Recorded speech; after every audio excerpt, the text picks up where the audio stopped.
ಆತ್ಮೀಯ ಗಗನ ಚಾನಲ್ ವೀಕ್ಷಕ ಬಂಧುಗಳೆಲ್ಲರಿಗೂ ಶುಭೋದಯ.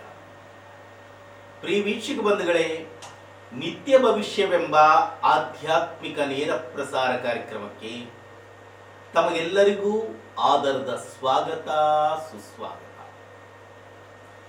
ಈ ಕಾರ್ಯಕ್ರಮದ ವಿಶೇಷವೆಂದರೆ ನಿತ್ಯ ಪಂಚಾಂಗ ಪಠನೆ ಹಾಗೂ ದ್ವಾದಶ ರಾಶಿಗಳ ನಿತ್ಯ ಭವಿಷ್ಯವನ್ನು ಹೇಳುವುದು ಅಲ್ಲದೆ ಶ್ರೀಪಾದಂಗಳವರ ಶುಭ ಅನುಗ್ರಹದಿಂದ, ಶುಭ ಆಶೀರ್ವಾದದಿಂದ ಅನುನಿತ್ಯನೂ ಈ ಒಂದು ಶ್ರೀಮದ್ ಭಾಗವತವನ್ನು ಕೂಡ ಹೇಳುತ್ತಾ ಇದೆ. ನಿನ್ನೆ ತನಕ ವಿಶೇಷವಾಗಿ ಈ ಒಂದು ಪರಶುರಾಮ ದೇವರು ಅವತಾರ ತಾಳಿ ಬಂದಿದ್ದೇ ಕ್ಷತ್ರಿಯ ವಂಶವನ್ನು ನಿರ್ನಾಮ ಮಾಡುವುದಕ್ಕಾಗಿ ಅವತಾರ ತಾಳಿದಂತಹ ರೂಪವೇ ಅದು ಪರಶುರಾಮ ಅವತಾರ. ಆದರೆ ಅವರು ಕೇವಲ 5 ಜನರನ್ನು ಮಾತ್ರ ಉಳಿಸಿದರು. ಮಿಕ್ಕ ಎಲ್ಲರನ್ನೂ ಕೂಡ ಸಂಹಾರ ಮಾಡಿದರು.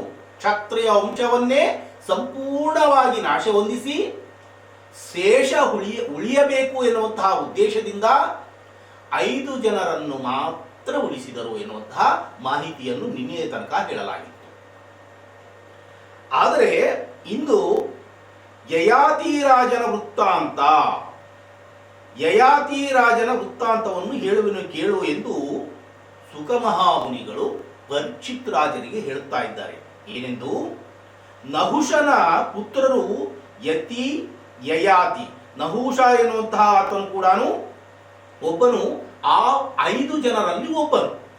ಆತನಿಗೆ ನಹುಷನ ಪುತ್ರರು ಯತಿ, ಯಯಾತಿ, ಸಂಯತಿ, ಆಯತಿ, ವಿಯತಿ ಹಾಗೂ ಕೃತಿ ಎಂಬುವವರು. ಈ 6 ಪುತ್ರರಲ್ಲಿ ಜ್ಯೇಷ್ಠನಾದ ಯತಿ ಮಾತ್ರ ಚಿಕ್ಕವನಿದ್ದಾಗಲೇ ಸನ್ಯಾಸಿಯಾಗಿ ಹೊರಟು ಹೋದನು. ನೋಡಿ, ಈ 6 ಪುತ್ರರಲ್ಲಿ ಶ್ರೇಷ್ಠನಾದಂತಹ ಪುತ್ರ ಎಂದರೆ ಯತಿ. ನೋಡಿ, ಆತನ ಹೆಸರೇ ಯತಿ. ಯತಿ ಅಂದ್ರೆ ಸನ್ಯಾಸಿ ಅಂತಂದ ಅರ್ಥ. ಆತ ಚಿಕ್ಕ ವಯಸ್ಸಿನಲ್ಲಿಯೇ ಸನ್ಯಾಸತ್ವವನ್ನು ಸ್ವೀಕಾರ ಮಾಡಿ ಹೊರಟು ಹೋದನು. ಆದ್ದರಿಂದ ನಹುಷನ ನಂತರ ಯಯಾತಿಯು ರಾಜ್ಯಕ್ಕೆ ಬಂದನು. ಯಯಾತಿಯು ದೇವಯಾನಿ ಎಂಬ ಹೆಸರಿನ ಶುಕ್ರಾಚಾರ್ಯರ ಮಗಳನ್ನು ಲಗ್ನವಾದನು. ವೃಷಪರ್ವನ ಪುತ್ರಿಯಾದ ಶರ್ಮಿಷ್ಠಾಳನ್ನು ಕೂಡ ಲಗ್ನವಾದನು. ಶುಕ್ರಾಚಾರ್ಯರು ಶ್ರೇಷ್ಠ ಬ್ರಾಹ್ಮಣರು. ಇನ್ನು ಕ್ಷತ್ರಿಯನಾದ ಯಯಾತಿಯು ಬ್ರಾಹ್ಮಣ ಕನ್ಯೆಯನ್ನು ಅದು ಹೇಗೆ ವಿವಾಹವಾದನೆಂದರೆ ಕೇಳು, ಹೇಳುತ್ತೇನೆ. ನೋಡಿ, ಆಗಲೇ ಮತಾಂತರವಾಗಿದೆ, ಪೂರ್ವಕ್ಕೆ ಮತಾಂತರವಾಗಿದೆ. ಈ ಶುಕ್ರಾಚಾರ್ಯರು ಎಂದರೆ ಬ್ರಾಹ್ಮಣೋತ್ತಮರಿಗೆ, ಅಂದರೆ ದೇವತರಿಗೆ ಅವರು ವಿಪ್ರರು. ವಿಪ್ರ ಎಂದರೆ ಬ್ರಾಹ್ಮಣ. ಆದರೆ ಈ ಕ್ಷತ್ರಿಯನಿಗೆ ಕೊಟ್ಟು ಮದುವೆಯನ್ನು ಮಾಡಿದ್ದಾನೆ. ಕಾರಣ ಏನು? ದೇವಯಾನಿ ಹಾಗೂ ಶರ್ಮಿಷ್ಠ ಇಬ್ಬರು ಗೆಳತಿಯರು ಅನೇಕ ಸಖಿಯರೊಡನೆ ಕೂಡಿಕೊಂಡು ಇವರು ಉಪವನಗಳಲ್ಲಿ ತಿರುಗಾಡುವಾಗ, ಗಾಯನ ಮಾಡುವಾಗ ಮಧುರ ಗಾಯನದಲ್ಲಿ ಪ್ರವೀಣವಾದ ಕೋಗಿಲಗಳಂತೆ ಹಾಡುತ್ತಿದ್ದರು. ದೇವಯಾನಿಯು ಬ್ರಾಹ್ಮಣ ಕನ್ಯೆಯಾದರೂ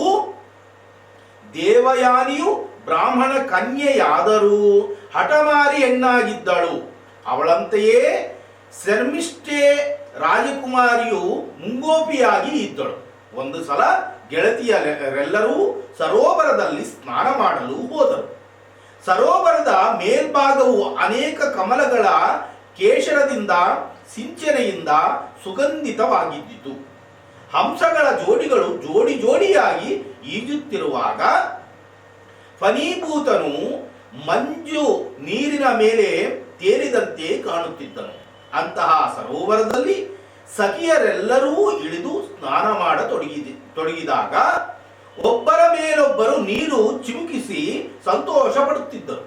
ನೀರಿನಲ್ಲಿ ಈಜುವಾಗ ಆ ಸರೋವರವು ಅನೇಕ ಚಂದ್ರರಿಂದ ಯುಕ್ತವಾದಂತೆ ಕಾಣುತ್ತಾ ಇತ್ತು.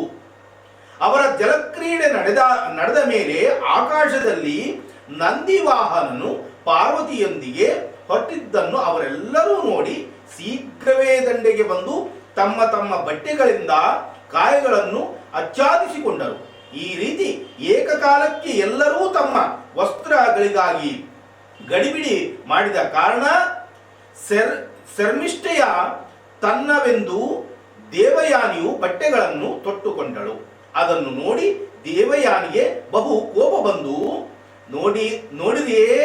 ನೋಡಿರೇ ಈ ಮೂರ್ಖ ದಾಸಿಯು ಕರ್ಮವನ್ನು ನೋಡಿರಿ, ನನ್ನ ವಸ್ತ್ರಗಳನ್ನು ತೊಟ್ಟಿರುವವಳು ಎಂದು ಶರ್ಮಿಷ್ಠೆಯನ್ನು ಹೀಯಾಳಿಸಿದಳು.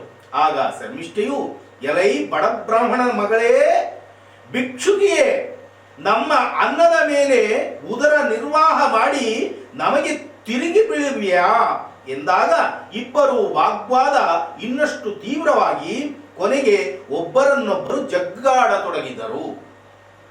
ಹೀಗೆಯೇ ಜಗಳವಾಡುತ್ತಾ ಮನೆಯತ್ತ ಹೊರಟ ಅವರು ಒಂದು ಬಾವಿಯ ಸಮೀಪ ಬಂದಾಗ ಶರ್ಮಿಷ್ಠೆಯು ದೇವಯಾನಿಯನ್ನು ಆ ಬಾವಿಯಲ್ಲಿ ನೂಕಿಬಿಟ್ಟಳು. ಅವಳನ್ನು ಬಾವಿಯಲ್ಲಿ ಎತ್ತಿಕೊಳ್ಳಲಾರದ ಎಲ್ಲರೂ ದೇವಯಾನಿಯನ್ನು ಬಾವಿಯಲ್ಲಿ ಬಿಟ್ಟು ಹೊರಟು ಹೋದರು. ಕೆಲ ಕಾಲದ ನಂತರ ಬೇಟೆಯಾಡಿ ದಣಿದ ಹಾಗೂ ನೀರಡಿಸಿದ ಯತಿರಾಜನು ನೀರಿಗಾಗಿ ಬಾವಿಯ ಸಮೀಪ ಬಂದಾಗ ಸಹಾಯಕ್ಕಾಗಿ ಕೂಗುತ್ತಿದ್ದ ದೇವಯಾನಿಯ ಧ್ವನಿಯನ್ನು ಆಲಿಸಿ ಬಾವಿಯಲ್ಲಿ ಇಣಿಕಿ ನೋಡಿದಾಗ ಅಲ್ಲಿ ವಿವಸ್ತ್ರಳಾದ ಸ್ತ್ರೀಯನ್ನು ನೋಡಿ ಕೂಡಲೇ ತನ್ನ ಮೇಲಂಗಿಯನ್ನು ಅವಳಿಗೆ ಕೊಟ್ಟು ಕೈ ಹಿಡಿದು ಮೇಲೆತ್ತಿದನು. ನೀರಿನಿಂದ ಮೇಲೆತ್ತಿ ಪ್ರಾಣವನ್ನು ರಕ್ಷಿಸಿದ ಹಾಗೂ ಬಟ್ಟೆಯನ್ನು ಕೊಟ್ಟ ಮಾನವನನ್ನು ರಕ್ಷಿಸಿದ ಯಯಾತಿಯ ಎದುರು ದೇವಯಾನಿಯು ನಿಂತಾಗ ನಾಚಿ ಮಾತನಾಡತೊಡಗಿದರು. ನನ್ನ ಹಸ್ತವನ್ನು ಗ್ರಹಣ ಮಾಡಿದ ರಾಜರು ಇನ್ನು ನೀವು ನಿಜಾರ್ಥದಲ್ಲಿ ಪಾಣಿಗ್ರಹಣ ಮಾಡಲಿ. ಬೃಹಸ್ಪತಿ ಪುತ್ರನಾದ ಕಚನನ್ನು ನಾನು ಅಪೇಕ್ಷಿಸಿದ್ದೆ, ಆದರೆ ಅವನು ನನ್ನನ್ನು ತ್ಯಜಿಸಿ ಬ್ರಾಹ್ಮಣ ಪತಿಯು ನನಗೆ ದೊರೆಯದಿರಲಿ ಎಂದು ಶಾಪವನ್ನು ಕೊಟ್ಟು ಹೊರಟು ಹೋದನು. ಆದ್ದರಿಂದ ನಾನು ತಮ್ಮನ್ನು ಪತಿ ಎಂದು ಸ್ವೀಕರಿಸಿದೆ. ಅವಳು ಬ್ರಾಹ್ಮಣ ಪುತ್ರಿಯಾದ ಪ್ರಯುಕ್ತ ಅನಪೇಕ್ಷಿತಳಿದ್ದರೂ ಅವಳ ಕಮನೀಯವಾದ ದೇಹ ಹಾಗೂ ನಿರಾಗಸ ಮುಖಭಾಗವನ್ನು ನೋಡಿದ ರಾಜನು ಅವಳಲ್ಲಿ ಮನಸೋತವನಾಗಿ ವಿವಾಹವಾಗಲು ಸಮ್ಮತಿಸಿದನು. ಆಮೇಲೆ ದೇವಯಾನಿಯು ಘಟಿಸಿ ಹೋದದ್ದನ್ನು ಸ್ಮರಿಸುತ್ತಾ ಮನೆಗೆ ಬಂದು ಶುಕ್ರಾಚಾರ್ಯರಿಗೆ ಎಲ್ಲವನ್ನೂ ಹೇಳಿದಳು. ಶರ್ಮಿಷ್ಠೆಯ ಕಾರಣದಿಂದ ತಮ್ಮ ಮಗಳು ಅನುಭವಿಸಿದ ಅತಿ ಪ್ರಸಂಗ ವಿಷಯ ತಿಳಿದು ಶುಕ್ರಾಚಾರ್ಯರು ಕೂಡಲೇ ಕೋಪಿಸಿಕೊಂಡು ವೃಷಪರ್ವರಾಜನ ಹತ್ತಿರ ಹೊರಟನು. ಕೋಪವಿಷ್ಟರಾಗಿ ಬರುತ್ತಿರುವ ತನ್ನ ಗುರುಗಳನ್ನು ನೋಡಿ ವೃಷಪರ್ವರಾಜನು ಅಂದರೆ ಯಾರಿಲ್ಲಿ? ಸಾಕ್ಷಾತ್ ರುದ್ರದೇವರು. ರುದ್ರದೇವರಿಗೆ ಇಂತಹ ಹೆಸರುಗಳಿವೆ. ಗುರುಗಳು ನನ್ನನ್ನು ತ್ಯಜಿಸಿ ಹೊರಟಿರಬಹುದು ಎಂದು ಶಂಕಿಸಿ ಮಾರ್ಗ ಮಧ್ಯದಲ್ಲಿ ಅವರನ್ನು ಭೇಟಿಯಾಗಿ ವಿನೀತವಾಗಿ ಅವರ ಪಾದಗಳಿಗೆ ನಮಸ್ಕರಿಸಿ ತನ್ನನ್ನು ತ್ಯಜಿಸಿ ಹೋಗಬಾರದೆಂದು ಪ್ರಾರ್ಥಿಸಿದನು. ಆಗ ಶುಕ್ರಾಚಾರ್ಯರು, ಸರಿ, ನಿನ್ನ ಮಗಳು ದೇವಯಾನಿಯನ್ನು ಅಸಮಾನಗೊಳಿಸಿದ್ದಾಳೆ, ನಿನ್ನ ಮಗಳು ದೇವಯಾನಿಯನ್ನು ಅವಮಾನಗೊಳಿಸಿದ್ದಾಳೆ. ನಮಗೆ ನಮ್ಮ ಮಗಳು ಅತ್ಯಂತ ಪ್ರೀತಿಗೆ ಪಾತ್ರಳು. ಆದ್ದರಿಂದ ಶರ್ಮಿಷ್ಠೆಯು ಒಂದರ್ಥದಲ್ಲಿ ಅಪರಾಧಿ. ನಮ್ಮ ದೇವಯಾನಿಯು ಮನೋರಥವನ್ನು ಶರ್ಮಿಷ್ಠೆಯು ಪೂರ್ಣ ಮಾಡಬೇಕು, ಅಂದರೆ ನಾವು ಪ್ರೀತರಾಗುವೆವು ಎಂದರು. ಶುಕ್ರಾಚಾರ್ಯರು ರೊಡಗೂಡಿ ಬಂದ ದೇವದಾನಿಯು ಇದೇ ಯೋಗ್ಯ ಸಮಯ, ಈಗಲೇ ಸಾಧಿಸಬೇಕು ಎಂದು ಕೂಡಲೇ ಹೇಳತೊಡಗಿದಳು. ನಾನು ನನ್ನ ತಂದೆಯ ಅನುಮತಿ ಪಡೆದು ವಿವಾಹವಾಗಿ ಪತಿಯ ಮನೆಗೆ ಹೋಗುವಾಗ ಶರ್ಮಿಷ್ಠೆಯು ತನ್ನ ಸಖಿಯರೊಡಗೂಡಿ ನನ್ನೊಡನೆ ಬಂದು ನನ್ನ ದಾಸಿಯಾಗಬೇಕು.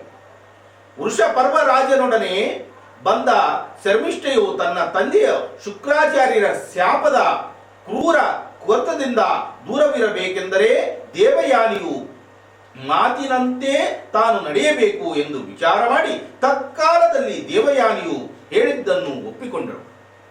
ನಂತರ ದೇವಯಾನಿಯು ವಿವಾಹವು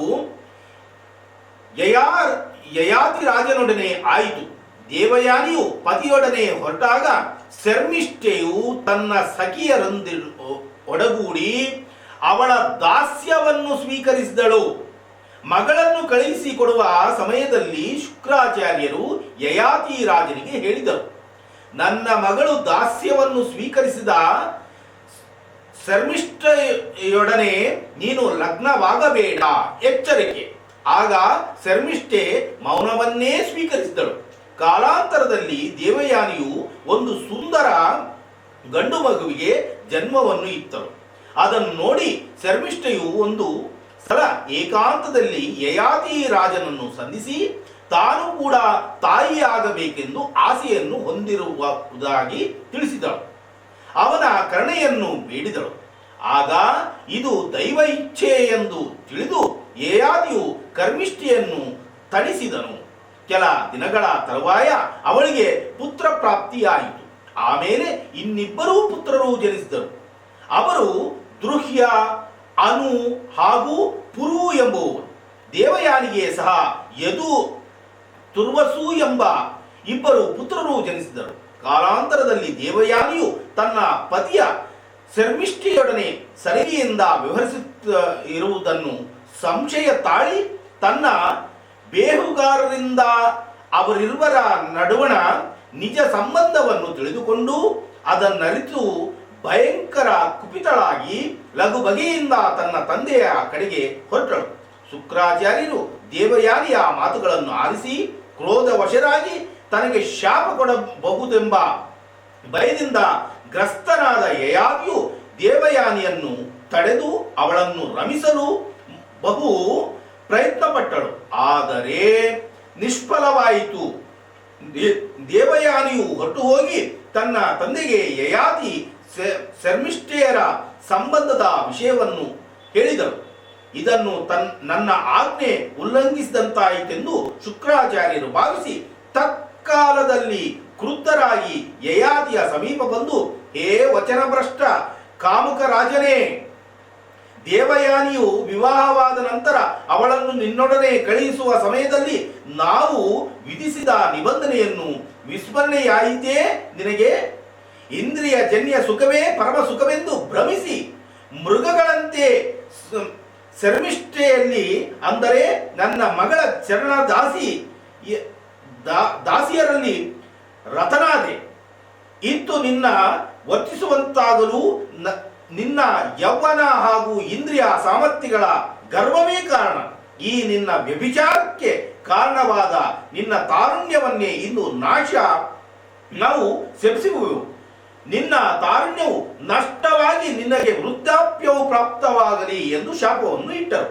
ತಕ್ಷಣದಲ್ಲಿ ಯಯಾತಿಯು ಜಜ್ಜರ ವೃದ್ಧನಾಗಿ ಶುಭ್ರ ಕೇಶಗಳಿಂದ ಯುಕ್ತನಾಗಿ ಸುಕ್ಕುಗಟ್ಟಿನ ಶರೀರದಿಂದಲೂ ಗಲಿತ ಗಾತ್ರನಾಗಿಯೂ ಶುಕ್ರಾಚಾರ್ಯರೆದುರು ರೂಪಾಂತರ ಹೊಂದಿ ನಿಂತನು. ಯಯಾತಿಯು ಸುಖಭೋಗ ಲಾಸಿಯ ಅನಿರೀಕ್ಷಿತನಾಗಿ ತುಂಡರಿಸಲ್ಪಟ್ಟಿತು. ಆದರೆ ಮನಸ್ಸಿನಲ್ಲಿ ಮನಮಾಡಿ ಕುಳಿತ ಆಸೆಯು ದಿಂಗನೆ ಮೇಲೆದ್ದು ಅವನ ನರನಾಡಿಗಳಲ್ಲಿ ಸಂಚರಿಸತೊಡಗಿದಾಗ ಅದನ್ನರಿತ ಅಸಹಾಯಕನಾದ ಯಯಾತಿಯು ತನಗೀಗ ವೃದ್ಧಾಪ್ಯ, ಇದರ ಮುಂದಿನ ಹಂತವೇ ಮೃತ್ಯು ಎಂದರಿತು ಮಂದ ದೃಷ್ಟಿ ಮೃತ್ಯುವೇ ಕಂಡಂತಾಯಿತು. ಏನೋ ಎಂಬಂತೆ ಆ ಮೃತ್ಯುವಿಗೆ ಈಗಲೇ ಬರಬೇಡ ಬರಬೇಡ ಎಂದು ಹೇಳುತ್ತಿರುವಂತೆ ಕಲ್ಪಿಸುವ ಮಸ್ತಕದಿಂದ ಯುಕ್ತನಾಗಿ ಅವನು ಕಂಡನು.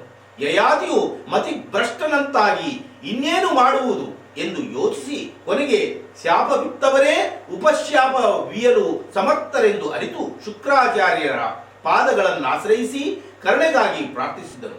ಶುಕ್ರಾಚಾರ್ಯರು ಯಯಾತಿ ರಾಜನನ್ನು ಶಪಿಸುವ ಮೂಲಕ ಅಪ್ರತ್ಯಕ್ಷವಾಗಿ ತಮ್ಮ ಪ್ರೇಮದ ಪುತ್ರಿಯನ್ನೇ ಶಪಿಸಿದ್ದರು. ಆದ್ದರಿಂದ ಯಯಾತಿಯು ಶಾಪಕ್ಕಾಗಿ ಪ್ರಾರ್ಥಿಸತೊಡಗಿದಾಗ ಕೊಟ್ಟ ಶಾಪವನ್ನಂತೂ ಹಿಂತೆಗೆದುಕೊಳ್ಳಲಾಗದು. ಆದ್ದರಿಂದ ನಿನ್ನ ವೃದ್ಧಾಪ್ಯವನ್ನು, ಅಂದರೆ ನಿನಗೆ ಕೊಟ್ಟ ಶಾಪವನ್ನು ಇನ್ನಾರಿಗಾದರೂ ಹಸ್ತಾಂತರಿಸು. ಶಾಪವಂತೂ ಹಿಂದೆ ತೆಗೆದುಕೊಳ್ಳಲು ಆಗುವುದಿಲ್ಲ. ಆದರೆ ನಿನಗೆ ಕೊಟ್ಟಂತಹ ಶಾಪ ವಿಮೋಚನೆ ಆಗಬೇಕಾದರೆ ನೀನು ಮತ್ತೊಬ್ಬರಿಗೆ ಅದನ್ನು ಹಸ್ತಾಂತರಿಸು. ಅಂದರೆ ಅವರ ಯೌವನವು ನಿನಗೆ ದೊರೆಯುವುದು. ಇದೇ ರೀತಿಯಿಂದ ನೀನು ಎರವಲು ಪಡೆದ ಜವ್ವನವನ್ನು ಅವರಿಗೆ ಮರಳಿಸಿದರೆ ನಿನ್ನ ವೃದ್ಧಾಪ್ಯವು ಮರಳಿ ಬರುವುದು ಎಂದು ಉಶ್ಯಾಪವನ್ನಿತ್ತನು. ಗಾಢಾಂಧಕಾರದಲ್ಲಿ ಮುಳುಗಿ ಹೋದವನಿಗೆ ಮಿಣುಕು ಹೊಳಕ ಕಂಡರೆ ಅದೇ ಸೂರ್ಯನಂತೆ ತೋರುವುದು. ಹಾಗೆ ನಿರಾಶನಾದ ಯಯಾತನಿಗೆ ಉಶ್ಯಾಪವೇ ವರವೆಂದು ಭಾಸವಾಯಿತು.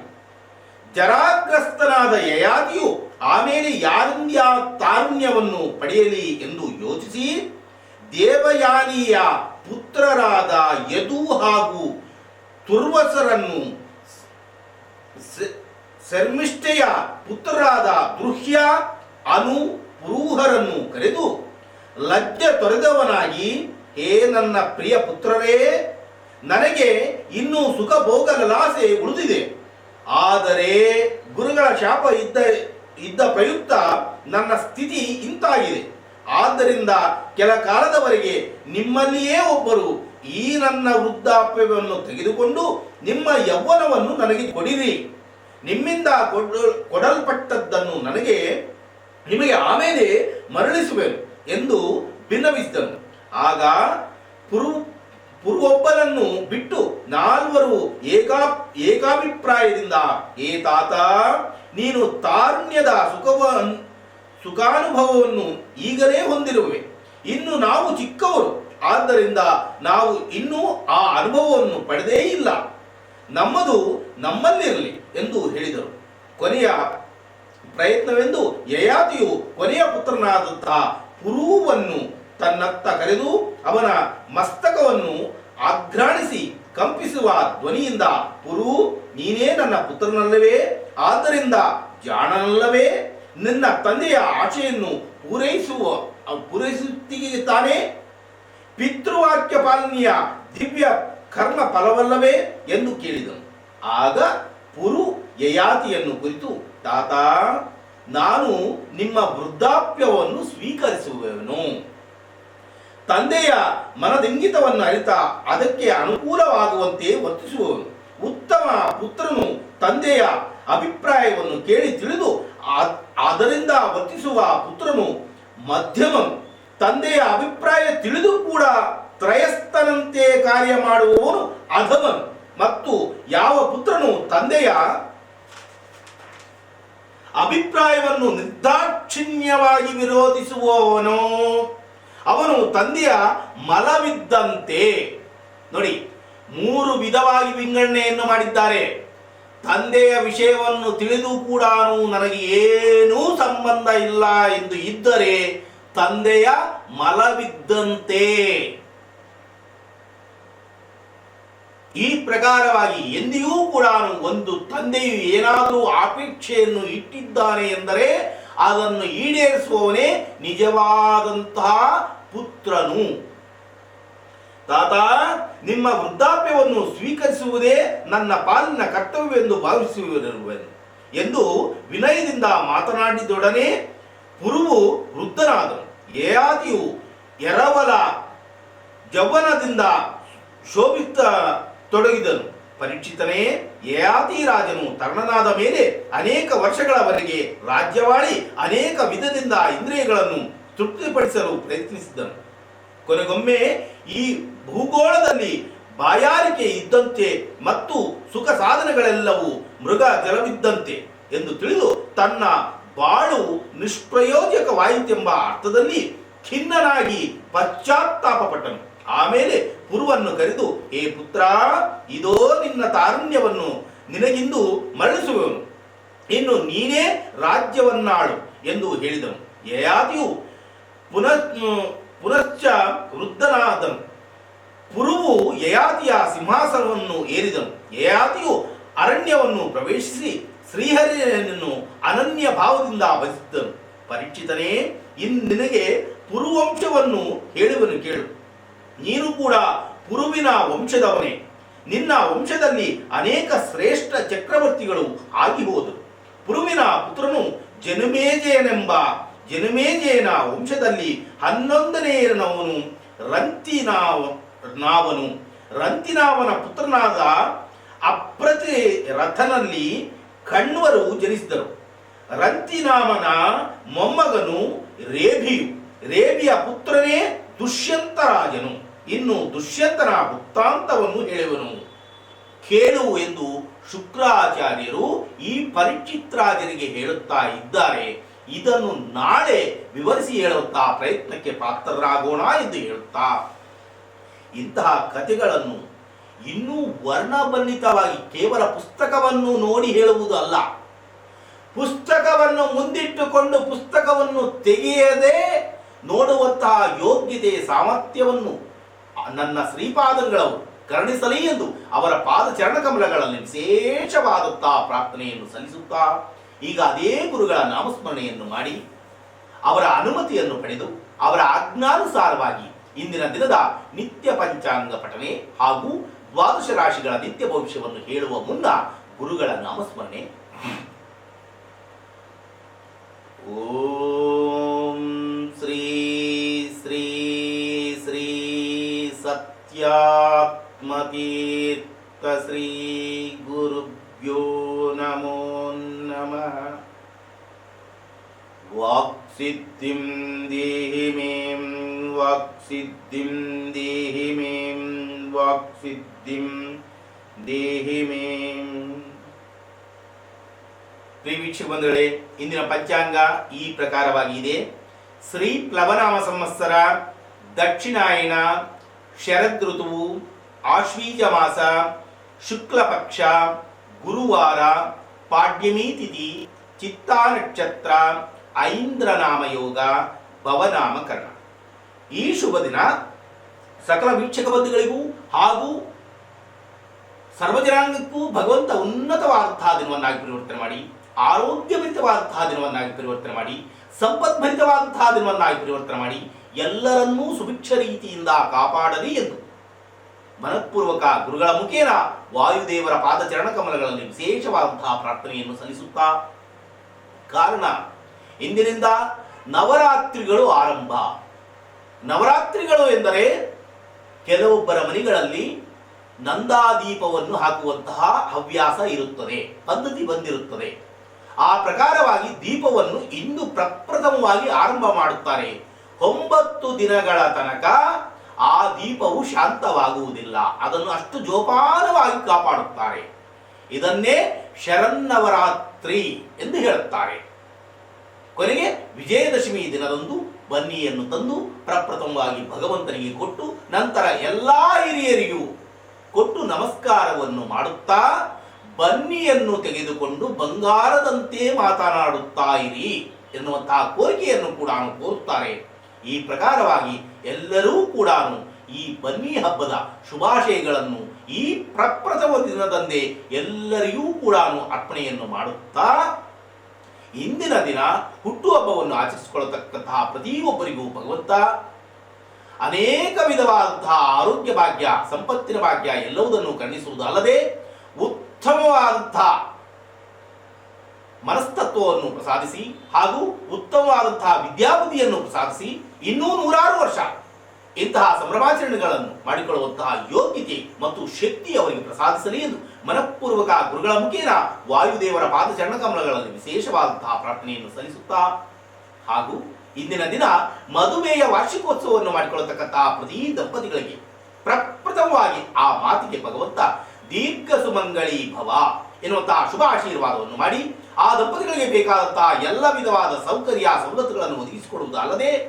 ಉತ್ತಮವಾದಂತಹ ಆರೋಗ್ಯ ಭಾಗ್ಯವನ್ನು ಪ್ರಸಾದಿಸಿ ಮಕ್ಕಳು ಮೊಮ್ಮಕ್ಕಳ ಜೊತೆಯಲ್ಲಿ ಇನ್ನೂ 100 ವರ್ಷ ಇಂತಹ ಸಂಭ್ರಮಾಚರಣೆಗಳನ್ನು ಮಾಡಿಕೊಳ್ಳುವಂತಹ ಯೋಗ್ಯತೆ ಮತ್ತು ಶಕ್ತಿ ಆ ದಂಪತಿಗಳಿಗೆ ಪ್ರಸಾದಿಸಲಿ ಎಂದು ಮನಃಪೂರ್ವಕ ಗುರುಗಳ ಮುಖೇನ ವಾಯುದೇವರ ಪಾದಚರಣ ಕಮಲಗಳಲ್ಲಿ ವಿಶೇಷವಾದಂತಹ ಪ್ರಾರ್ಥನೆಯನ್ನು ಸಲ್ಲಿಸುತ್ತಾ, ಈಗ ಶ್ರೀಪಾದಂಗಳವರ ಶುಭ ಆಶೀರ್ವಾದದೊಂದಿಗೆ ಈ ಒಂದು ದ್ವಾದಶ ರಾಶಿಗಳ ನಿತ್ಯ ಭವಿಷ್ಯವನ್ನು ಹೇಳುವಂತಹ ಒಂದು ಅಲ್ಪ ಪ್ರಯತ್ನವಿದು. ಮೊದಲಿಗೆ ಮೇಷರಾಶಿ. ಮೇಷರಾಶಿಯವರಿಗೆ ಇಂದು ಶುಭ ದಿನವೆಂದೇ ಹೇಳಬಹುದು.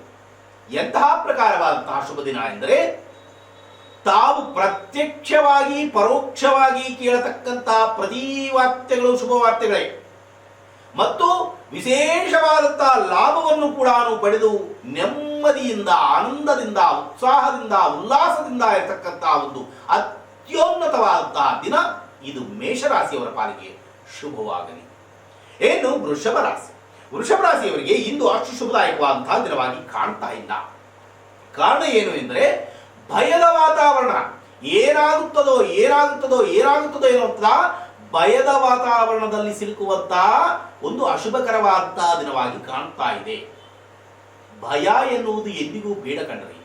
ಕಾರಣ ನಾವು ಏನು ತಪ್ಪನ್ನು ಮಾಡಿದ್ದೇವೆ ಎಂದು ನಾವು ಭಯಪಡಬೇಕಾಗಿದೆ. ಏನು ಅಪರಾಧವನ್ನು ಮಾಡಿದ್ದೇವೆ, ಯಾತಕ್ಕಾಗಿ ನಾವು ಏನಾದರೂ ಗುರುಗಳ ನಿಂದನೆಯನ್ನು ಮಾಡಿದ್ದೇವಾ, ಭಗವಂತನ ನಿಂದನೆಯನ್ನು ಮಾಡಿದ್ದೇವಾ, ಕಳವನ್ನು ಮಾಡಿದ್ದೇವಾ, ಯಾತಕ್ಕೆ ನಾವು ಭಯಪಡಬೇಕಾಗಿದೆ. ಆದರೆ ಇಂದು ನಿಮ್ಮ ಪಾಲಿಗೆ ಭಯವು ತಾನಾಗಿ ತಾನು ಬರುತ್ತದೆ. ಇದರ ನಿವಾರಣೆಗಾಗಿ ನೀವೇನು ಮಾಡಬೇಕಾಗಿದೆ? ವೃದ್ಧರಲ್ಲೇ ಭಗವಂತನನ್ನು ಕಂಡು ವೃದ್ಧರಿಗೆ ಏನಾದರೂ ಸೇವೆಯನ್ನು ಮಾಡಿ, ಮತ್ತು ಅಂಗವಿಕಲರಲ್ಲೇ ಭಗವಂತನನ್ನು ಕಂಡು ಎಲ್ಲರಲ್ಲಿಯೂ ಭಗವಂತನನ್ನು ಕಾಣಬೇಕು ಎಂದು ಹೇಳುತ್ತಾರೆ, ನಿಜ. ಆದರೆ ಅದು ಬಾಯಿಂದ ಬರುವುದು ಅತಿ ಸುಲಭ, ಆದರೆ ಕೃತಿಯಲ್ಲಿ ತಂದುಕೊಳ್ಳುವುದು ತುಂಬಾ ಕಷ್ಟಕರವಾಗುತ್ತದೆ. ಆದರೆ ಈ ವೃದ್ಧರಲ್ಲಿ ವಿಶೇಷವಾಗಿ ಭಗವಂತನನ್ನು ಕಾಣಿ. ನಾನು ಮಾಡುತ್ತಿರುವಂತಹ ಸೇವೆ ಭಗವಂತನಿಗೆ ಅರ್ಪಣೆ ಎನ್ನುವಂತಹ ಮನೋಭಾವನೆ ನಮ್ಮಲ್ಲಿ ಬರಬೇಕು. ಆ ಪ್ರಕಾರವಾಗಿ ಮಾಡಿದರೆ ಉತ್ತಮವಾದಂತಹ ದಿನವನ್ನಾಗಿ ನಿಮ್ಮ ಕೈಯಾರ ನೀವೇ ಪರಿವರ್ತನೆಯನ್ನಾಗಿ ಮಾಡಿಕೊಳ್ಳುತ್ತೀರಿ ಎನ್ನುವಂತಹ ಮಾತಲ್ಲಿ ಸಂದೇಹನೇ ಇಲ್ಲ. ಇದು ಕೇವಲ ವೃಷಭ ರಾಶಿಯವರಿಗೆ ವರ್ತನೆ ಆಗತಕ್ಕಂತಹ ಮಾತಲ್ಲ, ಎಲ್ಲಾ ದ್ವಾದಶ ರಾಶಿಯವರಿಗೂ ಇದೇ ಮಾತೆಯ ವರ್ತನೆ ಆಗುತ್ತದೆ. ಏನು ಮಿಥುನ ರಾಶಿ, ಮಿಥುನ ರಾಶಿಯವರಿಗೆ ಕೂಡ ಇಂದು ಅಷ್ಟು ಶುಭದಾಯಕವಾದಂತಹ ದಿನವಾಗಿ ಕಾಣ್ತಾ ಇಲ್ಲ. ಇಲ್ಲ ಸಲ್ಲದಂತಹ ಅಪವಾದಗಳು ತಲೆಯ ಮೇಲೆ ಬರುತ್ತವೆ. ನೀವೇನು ಅಪರಾಧವನ್ನು ಮಾಡದೇ ಇದ್ದರೆ ಕೂಡ ಅಪವಾದಗಳು ಬರುತ್ತವೆ. ಇಲ್ಲ ಸಲ್ಲದಂತಹ ಕಲಹಗಳು ಕೂಡ ಉತ್ಪನ್ನವಾಗುತ್ತವೆ.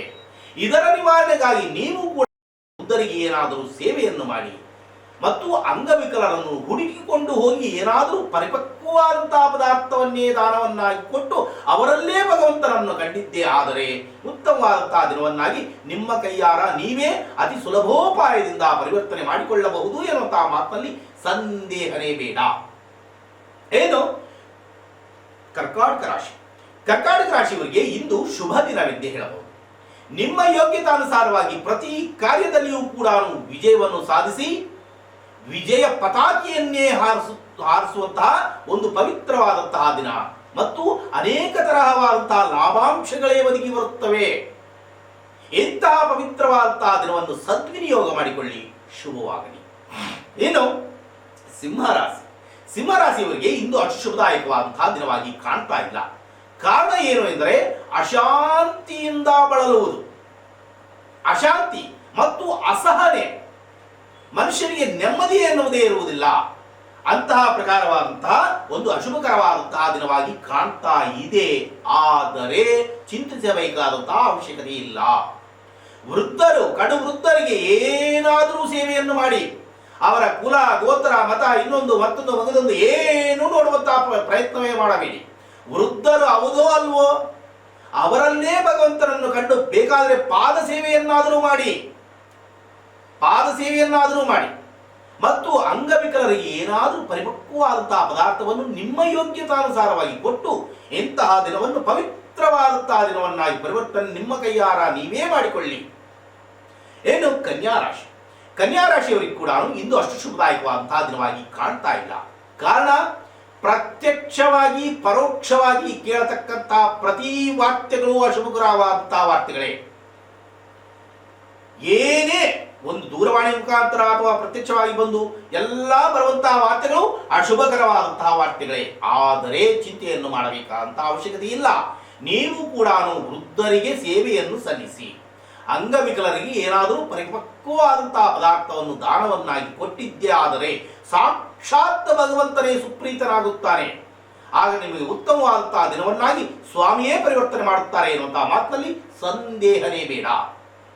ಏನು ತುಲಾರಾಶಿ, ತುಲಾರಾಶಿಯವರಿಗೆ ಕೂಡ ಇಂದು ಅಷ್ಟು ಶುಭದಾಯಕವಾದಂತಹ ದಿನವಾಗಿ ಕಾಣ್ತಾ ಇಲ್ಲ. ಕಾರಣ ಪ್ರತಿ ಕಾರ್ಯದಲ್ಲಿಯೂ ಕೂಡ ನಾನಾ ತರಹವಾದಂತಹ ವಿಘ್ನಗಳು ಎದುರಾಗುತ್ತವೆ. ಏನೇ ಮಾಡಲು ಹೋದರೆ ಕೂಡ ವಿಘ್ನಗಳು ಎದುರಾಗುತ್ತವೆ. ವಿಘ್ನಗಳು ಎದುರಾಗಿವೆ ಎಂದು ಕೈ ಕಟ್ಟಿ ಕೂಡಬೇಡಿ. ಮಾಡುವ ಪ್ರಯತ್ನ ನಮ್ಮದಾಗಿರಬೇಕು. ಪ್ರಯತ್ನ ನಮ್ಮದಾಗಿದ್ದು ಪ್ರತಿಫಲವನ್ನು ಅಪೇಕ್ಷಣೆ ಮಾಡುವುದು ಬೇಡ. ಅದು ಭಗವಂತನಿಗೆ ಗೊತ್ತು. ಪ್ರತಿಫಲ ದೊರೆಯದೇ ಇರಬಹುದು, ಆದರೆ ಈ ವೃದ್ಧರಲ್ಲೇ ಭಗವಂತನನ್ನು ಕಂಡು ಅವರಿಗೆ ವಿಶೇಷವಾದಂತಹ ಸೇವೆಯನ್ನು ಸಲ್ಲಿಸಿ ಅಂಗವಿಕಲರಿಗೆ ಏನಾದರೂ ಪರಿಪಕ್ವವಾದಂತಹ ಪದಾರ್ಥವನ್ನು ಕೊಟ್ಟಿದ್ದೇ ಆದರೆ ಪ್ರತಿಫಲವನ್ನು ತಕ್ಷಣವೇ ಸ್ವಾಮಿ ಕೊಡಲು ಸಿದ್ಧರಾಗಿರುತ್ತಾರೆ ಎನ್ನುವಂತಹ ಮಾತಿನಲ್ಲಿ ಸಂದೇಹನೇ ಬೇಡ. ಏನು ವೃಶ್ಚಿಕ ರಾಶಿ, ವೃಶ್ಚಿಕ ರಾಶಿಯವರಿಗೆ ಕೂಡ ಇದು ಅಷ್ಟು ಶುಭದಾಯಕವಾದಂತಹ ದಿನವಾಗಿ ಕಾಣ್ತಾ ಇಲ್ಲ. ಕಾರಣ ಏನು ಎಂದರೆ ಕಳ್ಳಕಾಕರ ಭಯ, ಯಾವ ಚೋರರು ಬಂದು ಏನು ಅಪಹರಿಸಿಕೊಂಡು ಹೋಗುತ್ತಾರೋ ಎನ್ನುವಂತಹ ಭಯದ ವಾತಾವರಣ ನಿರ್ಮಾಣವಾಗುತ್ತದೆ.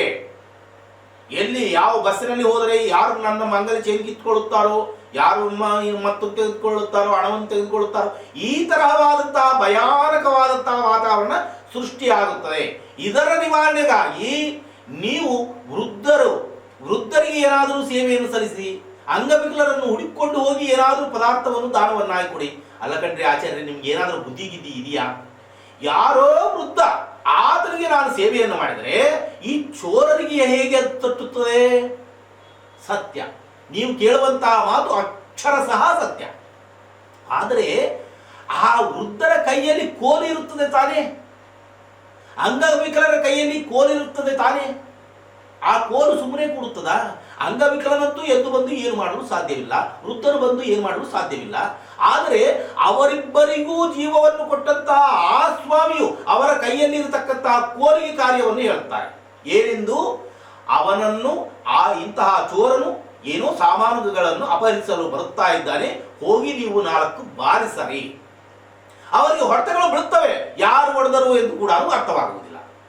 ಇನ್ನಿಷ್ಟಕ್ಕಿಂತಲೂ ಕ್ಲುಪ್ತವಾಗಿ ಮತ್ತೇನಾದರೂ ಬೇಕಾಗಿದೆಯಾ ಹೇಳಿ? ಬೇಕಾಗಿದೆಯಾ? ಇಲ್ಲ ತಾನೆ? ಈ ಪ್ರಕಾರವಾಗಿ ಮಾಡಿದರೆ ಭಗವಂತ ಯಾವುದೋ ಒಂದು ರೂಪಧಾರಣೆಯಾಗಿ ಬರುತ್ತಾನೆ ಕಣ್ರಿ, ನಮ್ಮ ಕಣ್ಣಿಗೆ ಕಾಣುವುದಿಲ್ಲ ಅಷ್ಟೇ. ಏನು ಧನುರಾಶಿ, ಧನುರಾಶಿಯವರಿಗೆ ಕೂಡ ಇಂದು ಅಷ್ಟು ಶುಭದಾಯಕವಾದಂತಹ ದಿನವಾಗಿ ಕಾಣ್ತಾ ಇಲ್ಲ. ಕಾರಣ ಪ್ರತಿ ವಾರ್ತೆಗಳು ಅಶುಭಕರವಾದಂತಹ ವಾರ್ತೆಗಳೇ. ಅವರಿಗೆ ಆಗಾಗಿದಂತೆ, ಇವರಿಗೆ ಈಗಾಗಿದಂತೆ, ಏನೇನೋ ಆಗಿದಂತೆ, ಈ ಪ್ರಕಾರವಾದಂತಹ ಅಶುಭಕರವಾದಂತಹ ವಾರ್ತೆಗಳೇ ಬರುತ್ತವೆ. ಆದರೆ ತಲೆಯನ್ನು ಕೆಡಿಸಿಕೊಳ್ಳಬೇಡಿ. ಇದೇ ವೃದ್ಧರಿಗೆ ಏನಾದರೂ ಸೇವೆಯನ್ನು ಸಲ್ಲಿಸಿ ಅಂಗವಿಕಲರನ್ನು ಹುಡುಕಿಕೊಂಡು ಹೋಗಿ, ಅಯ್ಯೋ ನಮ್ಮ ಮನೆ ಪಕ್ಕದಲ್ಲಿ ಯಾರು ಇಲ್ಲ ಕಣ್ರಿ, ಮನೆ ಪಕ್ಕದಲ್ಲಿ ಇಲ್ಲ, ಬೀದಿಯಲ್ಲಿದ್ದಾರೆ, ಅವರಿಗೆ ಹೋಗಿ ಏನಾದರೂ ಪರಿಪಕ್ವವಾದಂತಹ ಪದಾರ್ಥವನ್ನೇ ದಾನವನ್ನಾಗಿ ಕೊಡಿ.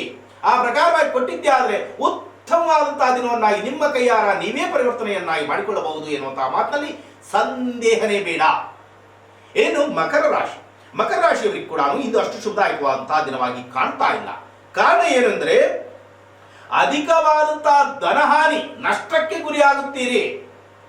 ಏನೇ ಕಾರ್ಯವನ್ನು ಮಾಡಲು ಹೋದರೆ ಕೂಡ ನಷ್ಟ ನಷ್ಟ ನಷ್ಟ. ಇದರ ನಿವಾರಣೆಗಾಗಿ ನೀವು ಕೂಡ ಮಾಡಬೇಕಾಗಿದ್ದು ಇದೇ ಕಾರ್ಯವೇ. ಭಗವಂತನಲ್ಲೇ, ಯಾರು ವೃದ್ಧರಲ್ಲೇ ಭಗವಂತನನ್ನು ಕಾಣಿ, ಅಂಗವಿಕಲರಲ್ಲೇ ಭಗವಂತನನ್ನು ಕಂಡು ಅವರಿಗೆ ದಾನವನ್ನಾಗಿ ಕೊಡಿ, ಇವರಿಗೆ ಏನಾದರೂ ಸೇವೆಯನ್ನು ಮಾಡಿ. ಅಲ್ಲ ಕಣ್ರಿ, ಬೇರೆ ಬೇರೆ ಚಾನಲ್ಗಳಲ್ಲಿ ಒಂದೊಂದು ರಾಶಿಯವರಿಗೆ ಒಂದೊಂದು ದೇವತೆಯನ್ನು ಪೂಜೆ ಮಾಡುವುದೆಂದು ಹೇಳ್ತಾರೆ. ನೀವೇನು ಎಲ್ಲರಿಗೂ ಒಂದೇ ಹೇಳುತ್ತೀರಿ? ಹೌದು ಸ್ವಾಮಿ, ನಾವಿರುವುದು ಹೀಗೆ. ನಮಗೆ ಗುರುಗಳ ಆಜ್ಞೆ, ಗುರುಗಳು, ಹೀಗಾಗಿ ನಾನು ಪ್ರಪ್ರಥಮವಾಗಿ ಗುರುಗಳಿಗೆ ಏನೆಂದು ಬೇಡುತ್ತೇನೆ? ಗುರುಗಳಲ್ಲಿ ಪ್ರಾರ್ಥನೆ ಸಲ್ಲಿಸುವುದೇನು? ನನಗೆ ಇದನ್ನು ಹೇಳುವಂತಹ ಶಕ್ತಿ ಸಾಮರ್ಥ್ಯವನ್ನು ಕೊಡು, ಹಾಗೂ ವಾಕ್ಸಿದ್ಧಿಯನ್ನು ಕೊಡಿರಿ ಗುರುಗಳೇ ಎಂದು ನಾನು ಕೇಳುತ್ತೇನೆ.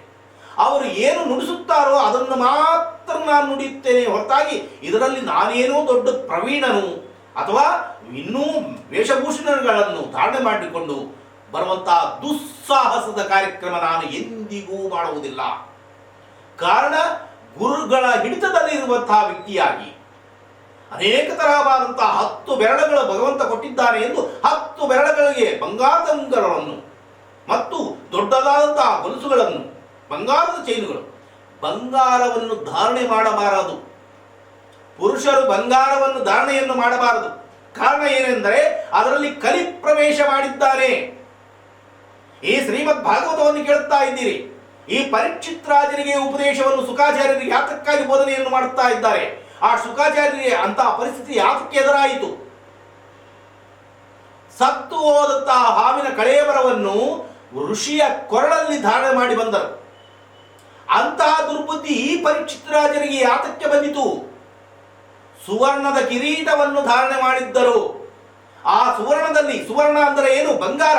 ಆ ಬಂಗಾರದಲ್ಲಿ ಇರತಕ್ಕಂತಹ ಕಲಿಯೇ ಅಂತಹ ದುಷ್ಕೃತ್ಯವನ್ನು ಇಂತಹ ಶ್ರೇಷ್ಠ ಭರಿತನಾದಂತಹ ರಾಜನಿಂದ ಮಾಡಿಸಿದರು. ಹೀಗಾಗಿ ಸ್ತ್ರೀಯರು ಲಕ್ಷ್ಮಿಗೆ ಸಮಾನ ಎಂದು ಹೇಳಿದ್ದಾರೆ. ಅವರು ಧಾರಣೆಯನ್ನು ಮಾಡಬೇಕು. ಆದರೆ ಪುರುಷರು ಮೈ ಮೇಲೆ ಒಂದು ಚೂರಾದರೂ ಬಂಗಾರ ಇರಬಾರದು ಎಂದು ಶಾಸ್ತ್ರ ಹೇಳುತ್ತದೆ. ಅದಕ್ಕೆ ತದ್ವಿರುದ್ಧವಾಗಿ ಮತ್ತೆ ಅವರು 10 ಬೆರಳುಗಳು, ಭಗವಂತ ಕೊಟ್ಟಿರುವುದು ಕೇವಲ 10 ಬೆರಳುಗಳು, 10 ಬೆರಳುಗಳಿಗೆ ಬಂಗಾರ, ಕುತ್ತಿಗೆ ತುಂಬಾ ಬಂಗಾರ. ಮತ್ತೆ ಅವರು ಹೇಳುವುದು ಸತ್ಯವಾ, ನಾವು ಹೇಳುವುದು ಸತ್ಯವಾ? ಹೇಳಿ, ತಾವೇ ನಿರ್ಣಯವನ್ನು ಮಾಡಿಕೊಳ್ಳಿ. ಇನ್ನು ಹೆಚ್ಚಿಗೆ ಹೇಳಲು ಬರುವುದಿಲ್ಲ. ಏನು ಕುಂಭರಾಶಿ? ಕುಂಭರಾಶಿಯವರಿಗೆ ಇಂದು ಅಷ್ಟು ಶುಭದಾಯಕವಾದಂತಹ ದಿನವಾಗಿ ಕಾಣ್ತಾ ಇಲ್ಲ. ಕಾರಣ ನಾನಾ ತರವಾದಂತಹ ಶತ್ರುಗಳ ಭಯ. ಯಾರು ಶತ್ರುಗಳು? ಯಾರನ್ನು ಅತಿಯಾಗಿ ನೀವು ನಂಬಿರ್ತೀರೋ ಅವರೇ ನಿಜವಾದಂತಹ ಶತ್ರುಗಳು.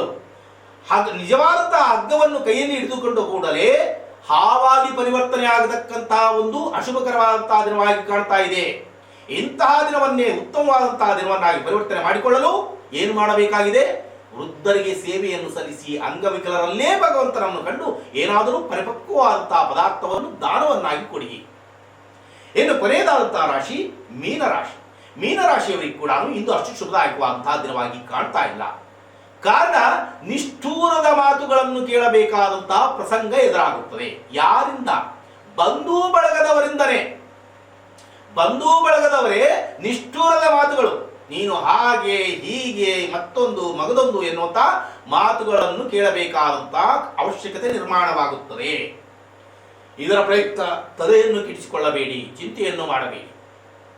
ಚಿಂತೆ ಯಾತಕ್ಕೆ ಮಾಡ್ತೀಗೋ ಚಿನ್ಮಯನಿದ್ದಾನೆ ಎನ್ನುವಂತ ದಾಸರ ಮಾತನ್ನು ಜ್ಞಾಪಿಸಿಕೊಳ್ಳಿ.